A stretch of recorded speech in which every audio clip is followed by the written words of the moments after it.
Greetings, class. This is the replacement lectures for Chapter 17, and then I'll follow this up with Chapter 18. And we're looking at the social institution of uh, how politics and power and government and authority are both conceptualized as a uh, social thing, as well as the social institutions that govern it. So we begin, I think, with an important concept of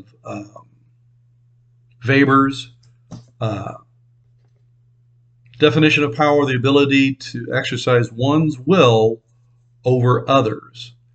And that can mean a bunch of different things. If I just have a bat, I can threaten somebody and I have power over them. And clearly, that is a limited view of how power should be used in a social context in a modern era. So then Weber expanded on that with the idea of authority.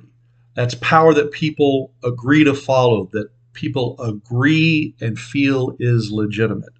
So, for instance, I'm sure we've been pulled over perhaps by a police officer for speeding, and we pull over and we follow the instructions because we view that as being a legitimate use of power. So we grant them that authority.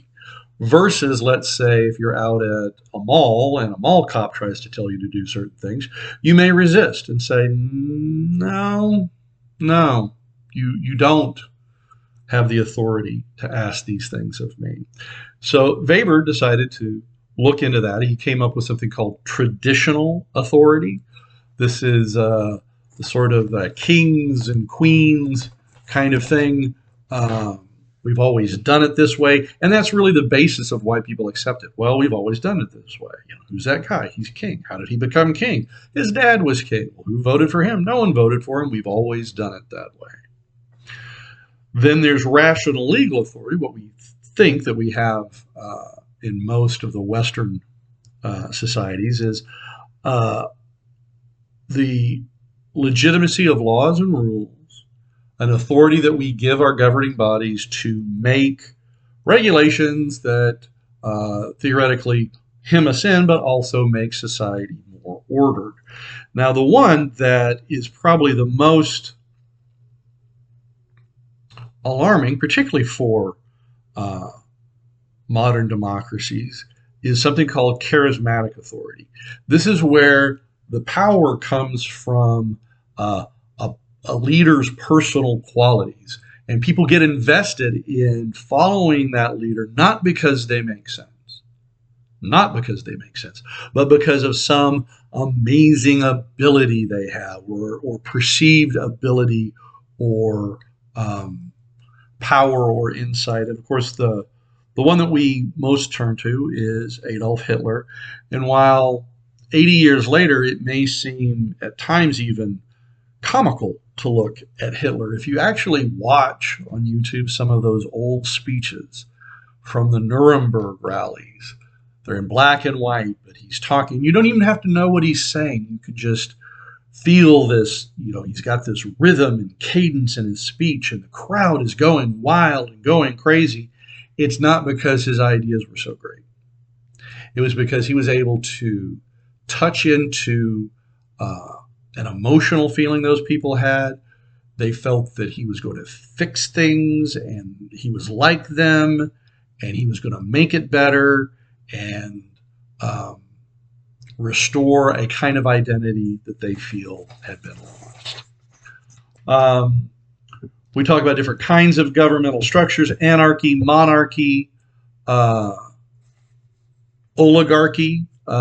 This is a word that's been thrown around a lot lately, particularly when we look at the United States. We think of ourselves as a representative democracy, but the fact is that in many respects, an oligarchy could be leveled in a nation of almost 1,000 billionaires, those billionaires clearly have a disproportional impact on our political governing institutions, the power in our societies, than do the average person.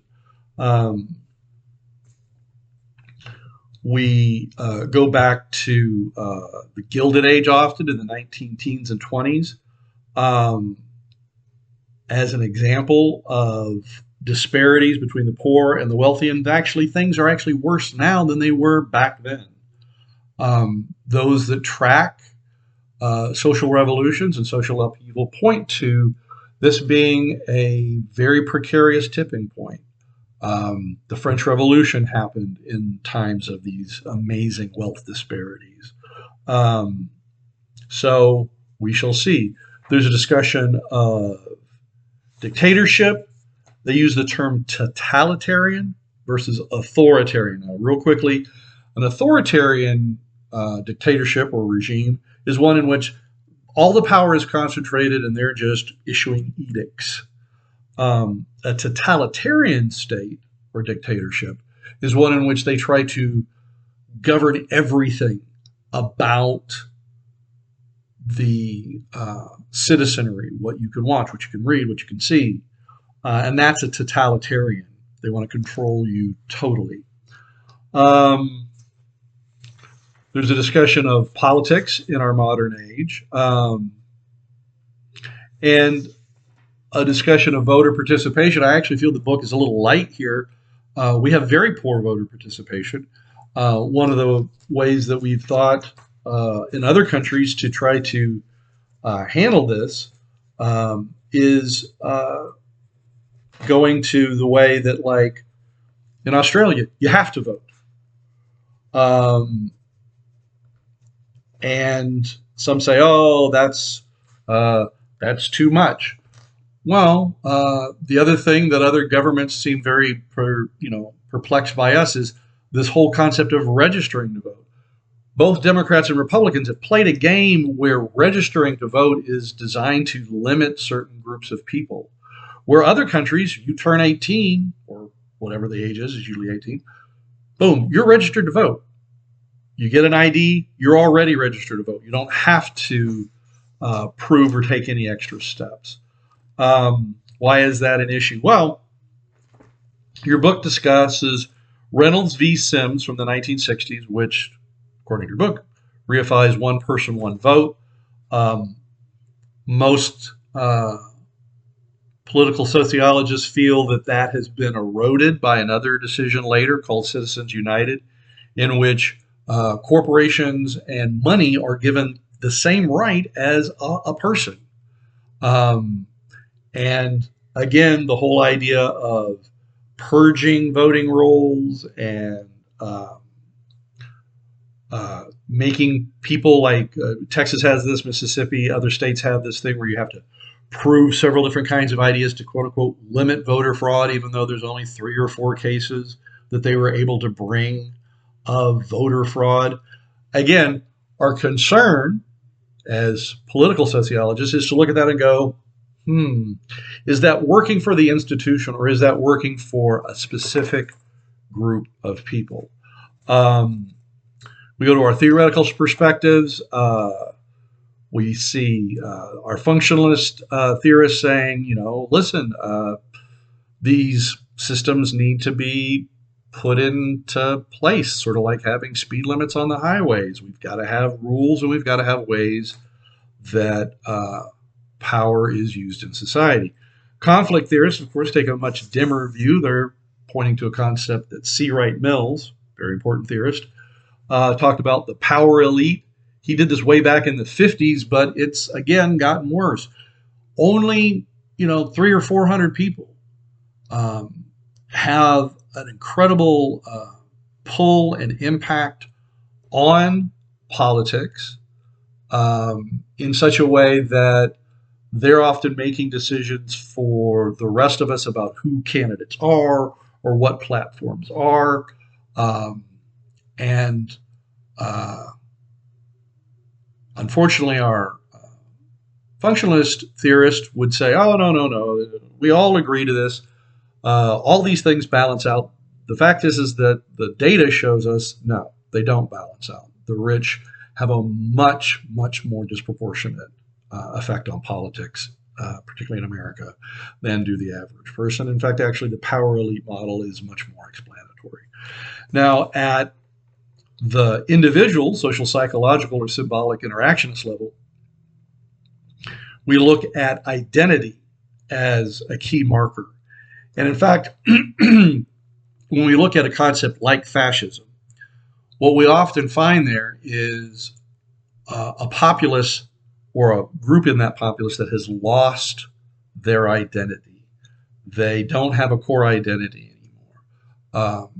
Hitler was able to take disaffected soldiers from World War I and a populace that was feeling very salty about how the Allies treated them.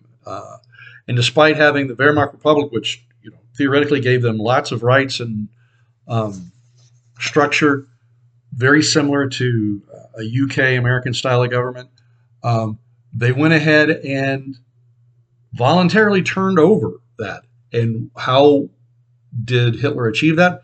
By tapping into that loss of core identity, giving often disaffected soldiers, sometimes called beer hooligans that were, underemployed and upset about the way things were and the state of the economy, and giving them a focus for their anger and somebody to cheer on. And that turned out to, of course, be Adolf Hitler. And that's chapter 17.